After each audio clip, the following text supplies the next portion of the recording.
Welcome back to Bound by Words. My name is Madie, and this is your April Camp NaNoWriMo pep talk. So we are getting up to the point of the month where I like to call it the sagging middle of the Camp NaNoWriMo months. But around days 10 to 14, a lot of people start to feel discouraged about their progress, about their projects, about their ideas, the whole system. So this is your uplifting message, and I hope that if you get anything out of this message, that you would send it forward to your writing friends who might need to hear something similar, because we need to be the ones to lift each other up in this time where we're all working on similar projects, we're all getting stressed out, we all have our doubts, and we need to be the ones uplifting and encouraging each other. So I'm here to tell you to just write it. Whatever you're working on, just write it. You will not have a first draft to edit and go back and fix if you don't sit and write the first draft in the first place.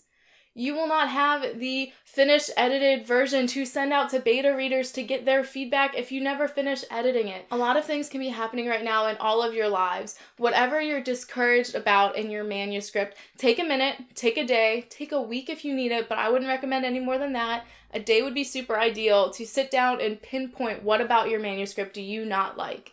Is the pacing bad? Do you not like your protagonist? Do you think that the plot needs change? Did you find a better premise to write? Write down all these ideas or collect them in your head, all the things that are distracting you from the work you committed to at the beginning of this month, and set it aside and work on the project anyway. There are some things that you can go in and fix. Like if you don't like your protagonist, change it. You're the creator. You're developing the story. You're editing it and fixing it and adding to it. Whatever the thing is, you are in control. So if you don't like your protagonist, change it. If you don't like your premise, so to say, experiment with some other things and see if any of those things can be incorporated into your current manuscript. If you have found new ideas to write, this is a little bit of a touchy subject because I know everyone wants to grab those new ideas and start on them.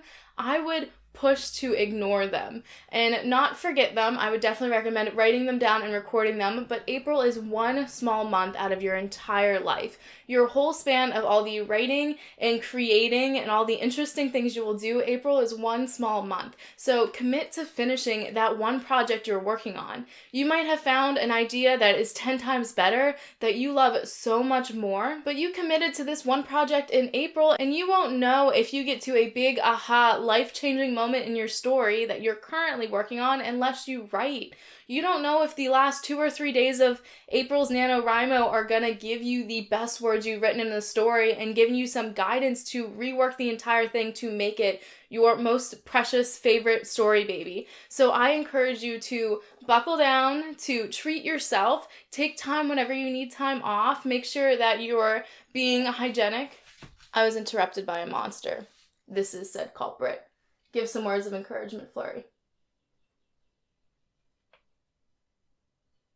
This is a perfect example of self-care. Play with your pets. Take care of yourselves. Give yourself a treat. Give him a treat. So back to what I was saying, take care of yourself. Do something nice for you because this challenge can be a little daunting and it can be a little exhausting, but we all chose to take part in this because we thought it would be something great. I am a firm believer that in between the hobby stage where you pick up something because you enjoy doing it and the success stage where that very same thing is used to its full potential, in between those stages, there is a point where it feels like work.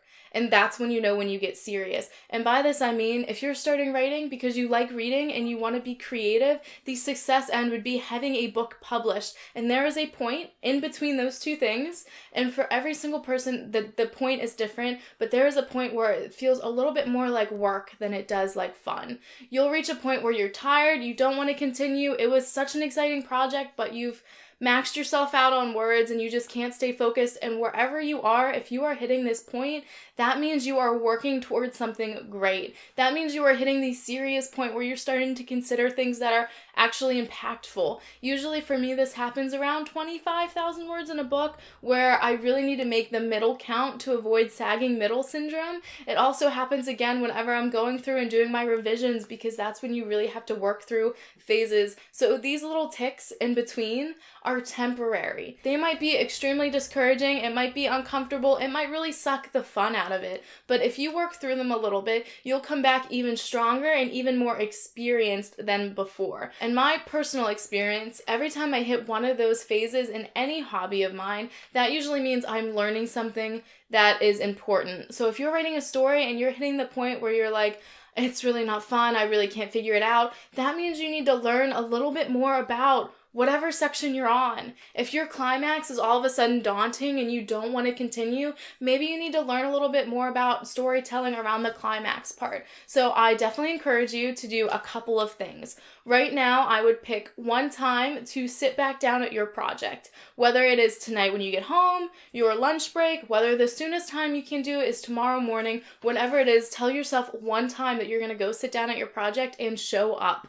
Sit down there and let your mind creatively work. And if it's not working, push through it. Do some creative exercises, drink your favorite drink, whatever it is, light a candle and sit and show up and see what you can do with the mood you're in. I really encourage you to do that. Another thing you can do is YouTube. This is a great source to use. So if you are feeling discouraged about a certain point of your manuscript or your project that you're working on, go up to the search bar and type in whatever part of your manuscript it is that you're just not vibing with, and I guarantee you there will be at least a couple, probably dozens of creators who have made videos on advice how to fix it, ways to work through it, what it should sound like, things that'll help keep you motivated and moving. And you know what? Your manuscript might be a little bit different and these things might not fit it exactly, but sometimes hearing somebody else talk through a problem helps you get ideas to solve your own manuscript problems. And I think that it is a really useful tool to come together as a community and to bounce ideas off of each other and to get inspiration from each other.